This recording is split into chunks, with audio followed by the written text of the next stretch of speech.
is studying the allocation of resources.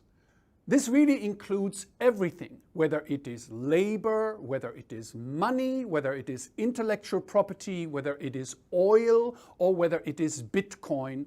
Economists study how do we get from somebody creating and selling to somebody wanting and buying. That's the study of economics, the allocation of resources. How does that actually go on?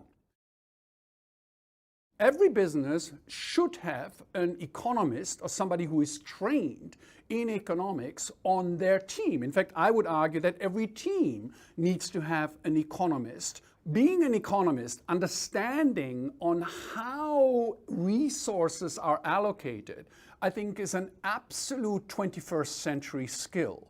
It is not something that an AI algorithm can do. It's something that at the end of the day does require human judgment. Because when you think about it, a lot of the super hit products, right?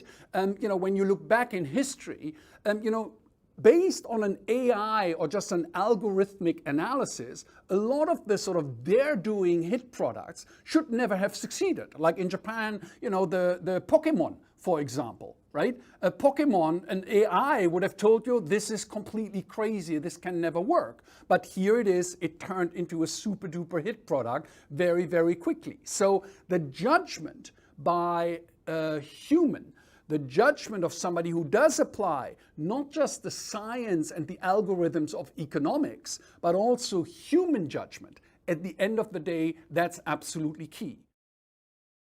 I firmly believe that this allocation of resources, right, the buying and the selling that goes on, at the end of the day, it's not going to be robots buying products or consuming services. It's always going to be humans. And thank God, humans have quirks that no AI, hopefully, will ever be able to understand. And it's exactly exploiting these sort of quirks, that sort of individuality. How does something all of a sudden become a mass movement, right?